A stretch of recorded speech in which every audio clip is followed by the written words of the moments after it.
أعوذ بالله من الشيطان الرجيم بسم الله الرحمن الرحيم اللهم صل على محمد وعلى آل محمد كما صليت على إبراهيم وعلى آل إبراهيم إنك حميد مجيد اللهم بارك على محمد وعلى آل محمد كما باركت على إبراهيم وعلى آل إبراهيم إنك حميد مجيد يا رب لك الحمد كما ينبغي لجلال وجهك وعظيم سلطانك بسم الله الذي لا يضر مع اسمه شيء في الأرض ولا في السماء وهو السميع العليم سبحان الله وبحمده عدد خلقه ورضا نفسه وزنة عرشه ومداد كلماته قال ربي اشرح لي صدري ويسر لي أمري واحلل عقدة من لساني يفقهوا قولي.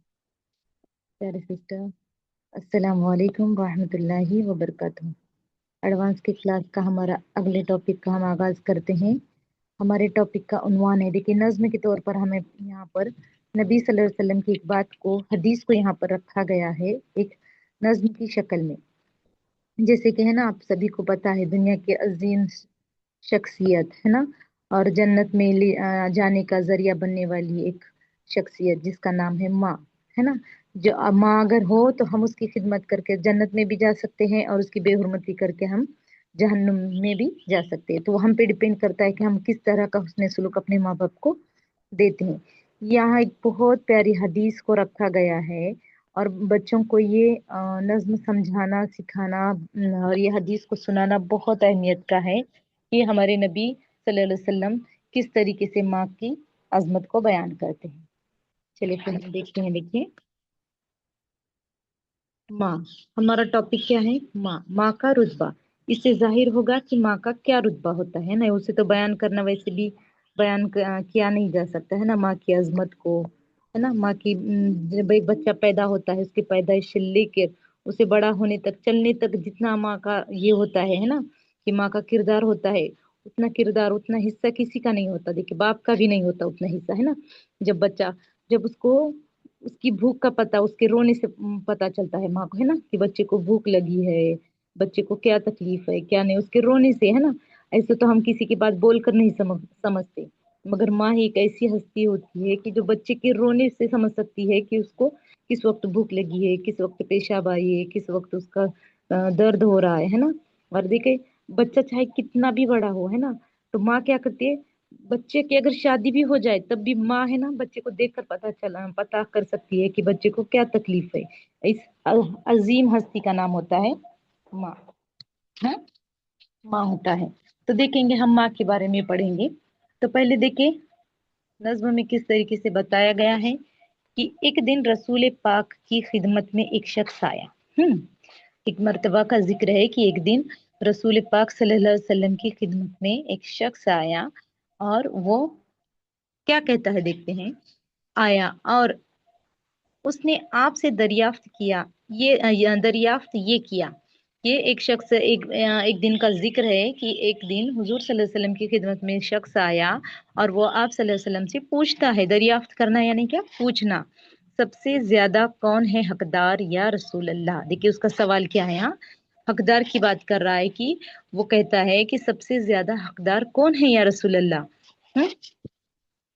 दुनिया में मेरी खिदमत वो हुस्न सुलूक का, मतलब एक शख्स, एक दिन का जिक्र यहाँ पर बताया गया है एज अ पोयम, एक नज्म की शक्ल में हमें, कि एक मर्तबा का जिक्र है कि हुजूर पाक सल्लल्लाहु अलैहि वसल्लम की खिदमत में एक शख्स आता है और वो कहता है, आपसे पूछता है, दरियाफ्त करने ने पूछना कि सबसे ज्यादा हकदार हुस्न सुलूक यानी क्या, अच्छे सुलूक का, हाँ हुस्न सुलूक करना, खिदमत का और हुस्न सुलूक का, एक चाहे वो मर्द हो चाहे वो औरत हो। तो वो एज, हाँ वो पूछ रहा है कि मुझ पर मेरा किस पर हक है, सबसे बेहतरीन हुस्न सुलूक का और खिदमत का। हाँ, तो ऐसे सवाल करता है। तो देखिए अगला, उस शख्स से हुजूर ने फरमाया, तेरी माँ। सुबहान अल्लाह। देखिए है ना, माँ को आज ऐसे जब ये हदीस सुनते हैं ना तो अपने माँ होने पर कितना फख्र महसूस होता है हमें, है ना। तो तो हुजूर सल्लल्लाहु अलैहि वसल्लम ने उस शख्स को क्या बताया कि तेरे हुस्न सुलूक का और तेरी खिदमत का सबसे ज्यादा हकदार कौन है, तेरी माँ। ये कहा। फिर इसके बाद, फिर इसके बाद कौन है, ये सवाल देखिए यहाँ पर है ना, इन्वर्टेड कोमा भी आया है, इसको कहते हैं जो ऐसे होता है ना इन्वर्टेड कोमा। तो इसमें जो एज इट इज जुमले होते हैं, इस लिए इसमें क्या किया जाता है, इन्वर्टेड कॉमा लगाया जाता है। सिंगल कॉमा ये ऐसे होता है और ये इन्वर्टेड कॉमा होता है। इसमें ये दोनों के बीच में, ये ग्रामर का टॉपिक है मगर यहाँ आया है इसलिए मैं आपको बताती चलूं कि यहाँ पर एज इट इज इसलिए लिखा जाता है, मतलब जो डायलॉग होते हैं एज इट इज लिखे जाते हैं, इसलिए इन्वर्टेड कॉमा डबल कॉमा जो हम कहते हैं इसमें लिखा जाता है। तो फिर उस शख्स के पूरे जुमले जो थे, जो कि तो यहाँ पर बयान किया गया है, लिखा गया है, तो क्या है उसके, उस शख्स के जुमले कि फिर इसके बाद कौन है, वो पूछने लगा। वो पूछने लगा। फिर आगे देखते हैं। फरमाया तेरी माँ, देखिए यहाँ पर हुजूर सल्लल्लाहु अलैहि वसल्लम के भी जो जुमले हैं एज इट इज रखे गए हैं, तेरी माँ।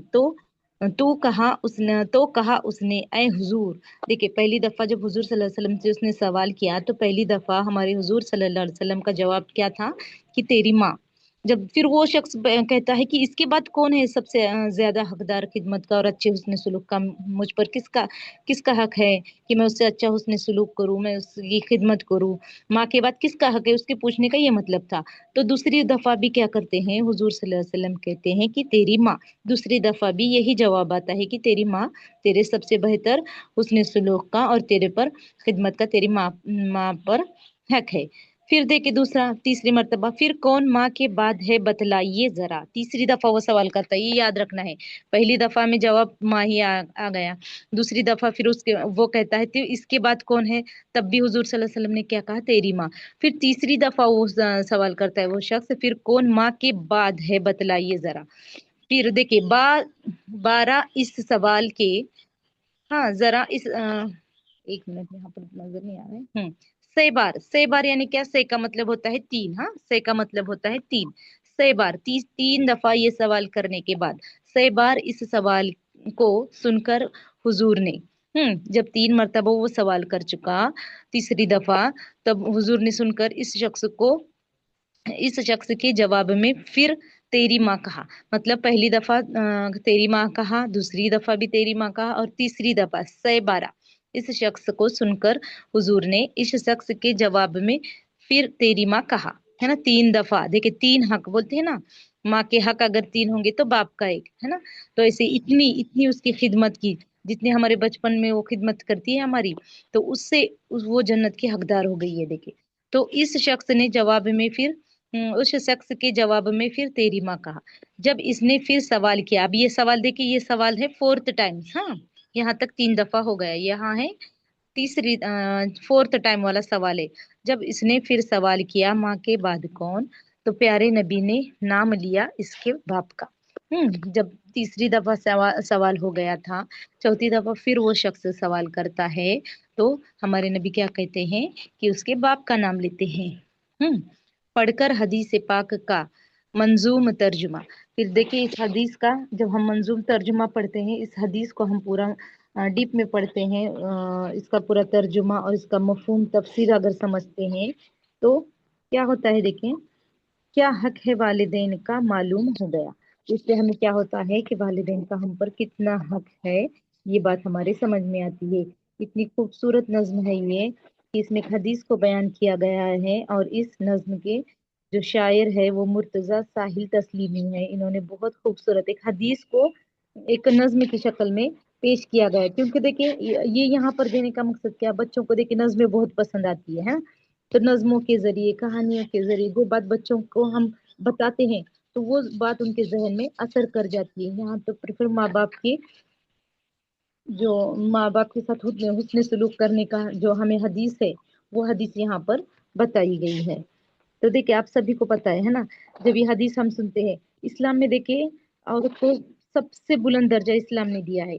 जो दीगर मजाहिब का अगर हम गौर फिक्र करते हैं, उनकी जो तालीम वगैरह देखते हैं, तो हाँ, जो ये मीडिया वाले वगैरह बोलते हैं है ना, इस्लाम में औरत को दर्जा नहीं है, बराबरी का मकाम नहीं है, ये सब गलत है। सबसे अजीम उल्ट देखिए, आप सोचेंगे ना, हर फील्ड में, हर रिश्ते में इस्लाम ने क्या किया है, औरत को एक ऊंचा मकाम दिया है। चाहे वो माँ का रिश्ता हो, बेटी का रिश्ता हो, बहन का हो, बीवी का हो, हर रिश्ते में अजीम मतलब अजमत वाला मकाम जो है इस्लाम ने औरत को दिया है। ये अल्लाह का एहसान है कि इज्जत, औरत को इतनी इज्जत बख्शी है। और देखिए औरतों के छोटे छोटे मामूली मामूली घरेलू कामों में भी जो है ना शहादत का दर्जा। एक हदीस पाक भी थी देखिए कि उसमें था कि जब दो मतलब हुजूर पाक से पूछते हैं कि एक खातून पूछती है कि मतलब सब में तो हुजूर हुजूर सब में मर्दों के बराबर का मुकाम दिया है मगर एक इसमें नहीं, तो वो मतलब पूरी डीप में तो नहीं पता है मुझे हदीस, मगर ऐसे मफहूम था उसका कि बराबरी का दर्जा नहीं दिया तो किसमें, तो शहादत में। तो फिर वो घरेलू काम में क्या, बच्चे को जब माँ दूध पिलाती है तो जब बच्चा पैदा होता है तो उसके पैदाइश के सारे काम, और जब डिलीवरी होती है औरत की तो वो पैदाइश का जो दिन होता है उसका है ना, और वो दर्द जब सहती है उसमें भी है ना उसको शहादत का मुकाम मिलता है। तो इतने औरतों के बहुत से इतने छोटे छोटे कामों में भी, जब घर का काम करना, खिदमत करना, झाड़ू लगाना, है ना, तो ये सब भी है ना सवाब के काम में दर्ज किया गया है। और देखिए माँ का रुतबा तो हुजूर सल्लल्लाहु अलैहि वसल्लम ने इस हदीस के जरिए इतना ऊंचा किया है, इतना ऊंचा किया है कि जिसके बारे में हम सोच भी नहीं सकते और बयान भी नहीं कर सकते। जब 3 दर्जे 3 दफा हुजूर ने माँ का नाम लिया, तब एक बार आप हुजूर ने बाप का नाम लिया है ना। और कहा है ना माँ के कदमों तले जन्नत है। तो हम जन्नत है इसका मीनिंग क्या है कि आप अगर आपके माँ बाप जिंदा हो तो उनकी खिदमत करके, बेशक आप फराइज पूरा करने के बाद सिर्फ माँ बाप की खिदमत भी करेंगे ना, तो आप जन्नत में 100% जाएंगे। देखिए माँ बाप को है ना, जिससे माँ बाप राजी तो उससे अल्लाह भी राजी हो जाता है। इस तरीके से बेहतरीन अंदाज में यहाँ पर शायर ने क्या किया है कि माँ के रुतबे को जाहिर किया है और एक हदीस का मफहूम मफहूम हदीस यहाँ पर रखकर बच्चों को समझाने की कोशिश की है, बेहतरीन कोशिश की है कि किस तरीके से माँ का रुतबा होता है। चलिए हम यहाँ पर इस सबक का इस नज्म का इख्तिताम करते हैं, फिर इसके बाद इंशाल्लाह इसके क्वेश्चन आंसर्स देखेंगे। सुबहान अल्लाह व बिहम्दिही सुब्हानक अल्लाहुम्मा व बिहम्दिका अशहदु अन ला इलाहा इल्ला अंता अस्तगफिरुका व अतूबु इलैक। सुब्हानक रब्बिका रब्बिल इज्जति अम्मा यसिफून वस्सलामुन अलल मुरसलीन वल्हम्दुलिल्लाहि रब्बिल आलमीन। अस्सलामु अलैकुम व रहमतुल्लाहि व बरकातुहू।